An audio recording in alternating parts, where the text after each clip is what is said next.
নবীকে জিজ্ঞেস করা হলো আইয়ু আয়াতিন আযামু মিন কিতাবিল্লাহি ইনদাকা নবী, কোরআনের কোন আয়াতটা সবচাইতে বেশি দামি আপনি মনে করেন? বিশ্বনবী বললেন আযমু আয়াতিন মিন কিতাবিল্লাহি আয়াতুল কুরসি। সুবহানাল্লাহ। আল্লাহর কোরআনের মধ্যে 6666 আয়াত, কারো বর্ণনা মতে 6636 আয়াত, আরেক বর্ণনা মতে আরেকটা রিওয়ায়াত পাওয়া যায়। এই যতগুলো আয়াত কোরআনের মধ্যে আছে সবচাইতে দামি আয়াতের নাম আয়াতুল কুরসি, ঠিক কি না? এতগুলো আয়াত থাকতে এটার দাম এত বাড়লো কেন? এটার এত মর্যাদাপূর্ণ আয়াত কেন? 5টা কারণে এই আয়াতের দাম বেশি। জোরে বলেন কয়টা? 1 নম্বরে আয়াতের মধ্যে রব্বুল আলামিন নিজের পরিচয় দিয়েছেন। একটা মাত্র আয়াত, কিন্তু এত সুন্দর করে চমৎকার করে রব্বুল আলামিন নিজের পরিচয়টা একটা আয়াতে দিয়েছেন। গোটা কোরআন তন্ন তন্ন করে তালাশ করলে আর কোন জায়গায় এত সুন্দর পরিচয় আল্লাহর পাওয়া যায় না। এখন সুবহানাল্লাহ। এজন্য এই আয়াতটার দাম এত বেশি। আবার এই আয়াতের মধ্যে রব্বুল আলামিন তাওহীদের কথা বলেছেন। কিসের কথা? তাওহীদেরই মুর্শিদ আমার মুহাম্মাদের নাম বলো, মুহাম্মাদের নাম। আল্লাহর নাম জপলে বুঝতে পারি আল্লাহরই কালাম বলো, মুহাম্মাদের নাম। আল্লাহু আকবার। আল্লাহ তার একত্ববাদের ঘোষণা দিলেন, তিনি যে এক এবং একক। এই ঘোষণাটা আয়াতের মধ্যে আছে, এই জন্য আয়াতের মর্যাদা বাড়িয়ে দিয়েছে কে? আল্লাহ। আবার এই আয়াতের মধ্যে আল্লাহর 4টা সিফাতি নাম আছে। জোরে বলেন কয়টা? 1 নম্বরে আল হাইয়্যু, 2 নম্বরে আল কাইয়্যুম, 3 নম্বরে আল আলী, 4 নম্বরে আল আযীম। এই 4টা আল্লাহর সিফাতি নাম এই আয়াতের মধ্যে থাকার কারণে আয়াতের মর্যাদা বাড়িয়ে দিয়েছে কে? আল্লাহ। আবার এই একটা আয়াতে রব্বুল আলামিন তিনি যে কত ক্ষমতাবান, তার কুদরত যে কত বড়, তার জ্ঞানের সীমানা যে কত বড়, এগুলোর বর্ণনা দিয়েছেন। আবার এই আয়াতের মধ্যে আল্লাহ কুরসির বর্ণনা দিয়েছেন। কুরসি হচ্ছে পৃথিবীতে, মহাবিশ্বে আল্লাহ যে 4টা জিনিস সর্বপ্রথম তৈরি করেছে, আরশ, কুরসি, লৌহ, কলম, এই 4টা জিনিসকে মহাবিশ্বে আল্লাহ সর্বপ্রথম তৈরি করেছেন। এই কুরসির কথাও এই আয়াতের মধ্যে আছে না নাই? আছে। এই কুরসি শব্দটা থেকেই আয়াতের নামকরণ করা হয়েছে আয়াতুল কুরসি। এরপরে বিশ্বনবী আপনাদেরকে বললেন মান কারা আয়াতুল কুরসি দুবুরা কুল্লি সালাতিন মাকতুবাতিন লাম ইয়ামনাহু মিন দুখুলিল জান্নাতি ইল্লাল মাউত। কেউ যদি প্রত্যেক ফরজ নামাজের পরে একবার করে আয়াতুল কুরসি পড়ে, সে জান্নাতে ঢোকার ক্ষেত্রে কোনো বাধা নাই, একটাই বাধা, তার মরণ। লোকটা মরে না, তাই জান্নাতে যায় না, মরলেই জান্নাতি। আল্লাহু আকবার।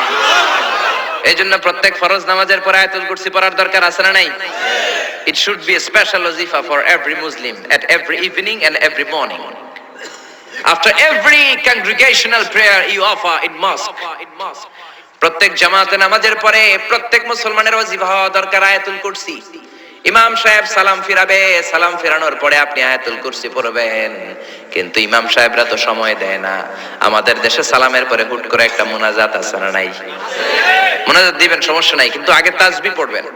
আমাদের দেশে এরকম আসসালামু আলাইকুম, আসসালামু আলাইকুম রাহমাতুল্লাহ, আমিন, ইয়া রাহমার রাহিম, শেষ। তো আপনি কি চাইলেন আল্লাহর কাছে? কি চাইলেন? আমিন, ইয়া রাহমার রাহিমিন।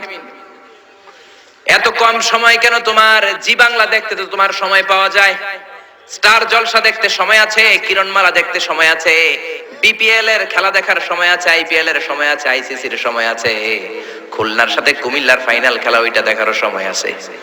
কিন্তু আল্লাহর কাছে যাওয়ার সময় নাই। এক সাহাবী প্রতিদিন সালামের পরে দৌড় দিত। রাসূল বললেন এক ডাইক বসো। কই নবী কাজ আছে, গা বেটা বস।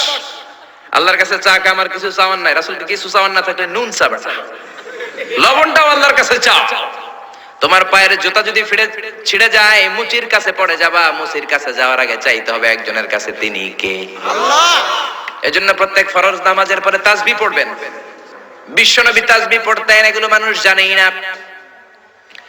বিশ্বনবী সালাম ফিরানোর পরে প্রত্যেক নামাজের পর সাহাবেদের দিকে মুখ ফিরিয়ে বসতেন। কিন্তু আমাদের দেশে শুধু ফজরের নামাজের পর আর আসরের নামাজের পর ইমাম সাহেবরা বসে, ঠিক কিনা? বাকি 3 নামাজে জোহর, মাগরিব, এশার পরে কি বসে? কি করে?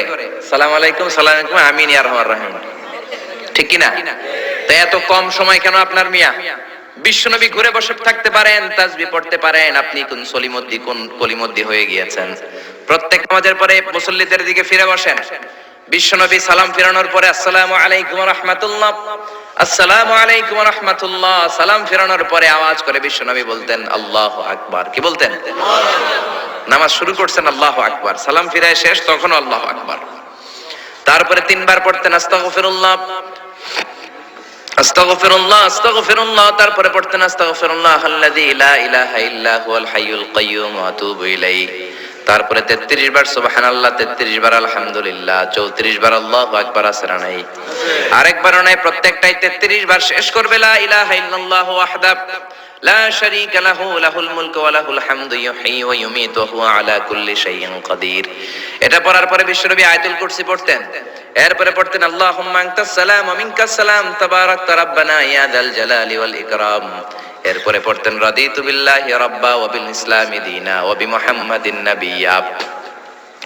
তারপরে বলতেন আল্লাহুম্মা লা মানি'a লিমা আ'তাইতা ওয়া লা মু'তিয়া লিমা মানা'তা ওয়া লা ইয়ানফা'ু যাল জাদ্দি মিনকাল জাদ।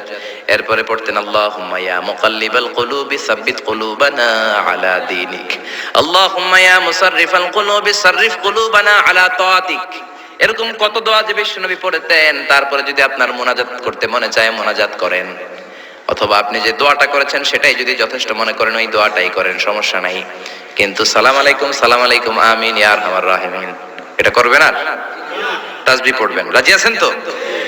এই দোয়াগুলো করলে আল্লাহ কবুল করে। আবার বিশ্বনবী বললেন আযান ইকামতের মাঝখানের সময়টা, ওই সময় দোয়া করলে আপনার দোয়া কবুল করে নেয় কে?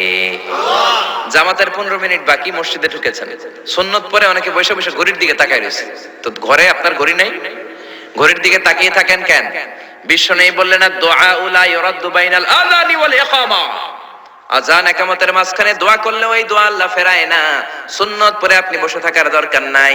বাজারে যাওয়ার আগে যেমনি লিস্টি করে যান, পটল লাগবে, লাউ লাগবে, মাছ লাগবে, আল্লাহর কাছেও আপনার কি কি চাওয়া লাগবে কাগজের মধ্যে লিস্টি করে নিয়ে যাবেন। মসজিদে বসে বসে সুন্নত নামাজের পরে মুয়াজ্জিনের ইকামতের আগে ওইগুলো আল্লাহর কাছে চাওয়ার দরকার আছে না নাই? আবার বিশ্বনবী বললেন দুআ লা ইউরাদ্দু তাহতাল মাতার, বৃষ্টির নিচে দাঁড়িয়ে যখন তোমরা দোয়া করো ওই দোয়াটা কবুল করে কে? আল্লাহ। তুফান, থান্ডার, সাইক্লোন, টর্নেডো যেটা হয় ওই বৃষ্টিটা না, ভ্যাপসা একটা গরম, এই গরমটাকে দূর করে দেওয়ার জন্য দেখবেন ঝিরিঝিরি একটা রহমতের বৃষ্টি পড়ে, আছে না নাই? ওই দোয়ার নিচে দাঁড়িয়ে ওই বৃষ্টির পানি হাতের মধ্যে নিয়ে যদি আপনি আল্লাহর কাছে দোয়া করেন, দোয়া কবুল করে নেবে কে? আল্লাহ। বৃষ্টির সময় দোয়া করলে যে কবুল হয় এটা জানি না, তো দোয়া করবে কেমনে? বৃষ্টির সময় দোয়া করবেন। আর এই দেশের মানুষ বৃষ্টি আসলে পাগল হয়ে যায়, গান বাজনা শুরু করে দেয়, আছে না নাই? এই বৃষ্টি ভেজা রাতে তুমি সইল্লা যাইও না, আছে না নাই? আরে বেটা দোয়া কর। আবার দেখি বৃষ্টি আসলে বড় বড় ডেক সেট বাজিয়ে দেয়, গান শুরু করে দেয়, বৃষ্টি পড়ে টাপুর টুপুর, পায়ে দিয়ে সোনার নূপুর, আঁকা বাঁকা মেঠো পথে কোন রূপসী হেঁটে যায়। কোন রূপসী হেঁটে যায় এটা জানা তোমার দরকার কি? তোমার রূপসী বউ লাগলে চাইবে একজনের কাছে, তিনি কে? এজন্য খবরদার, উপযুক্ত সময়গুলাতে আল্লাহর কাছে যদি আপনি দোয়ার মতো দোয়া করে দেন, আপনার দোয়া কবুল করে নেবে কে? এজন্য বিশ্বনবী বললেন খবরদার, ইদা আওয়াইতা ইলা ফিরাশিকা ফাকরা আয়াতুল কুরসি, রাত্রিবেলা যখন বিছানায় ঘুমাতে যাও, ঘুমাতে যাওয়ার আগে আয়াতুল কুরসি পড়ো। রাত্রিবেলা বিছানায় শুয়ে আয়াতুল কুরসি পড়লে জিন ভূত থেকে আপনার ঘরটারে হেফাজত করবে কে? রাতে ঘুমানোর সময় আয়াতুল কুরসি পড়বেন তো? It should be our special wazifa at every morning, at every evening for every Muslim. চিল্লায় বলেন ঠিক না? আবার বিশ্বনবী বললেন সকালবেলা যদি একবার আয়াতুল কুরসি পড়ো, সন্ধ্যা পর্যন্ত ফেরেশতা দিয়ে আপনারে হেফাজত করবে কে? আল্লাহ। আবার সন্ধ্যাবেলায় যদি একবার তুমি আয়াতুল কুরসি পড়ো, সকাল পর্যন্ত তোমারে গার্ড দিবে কে?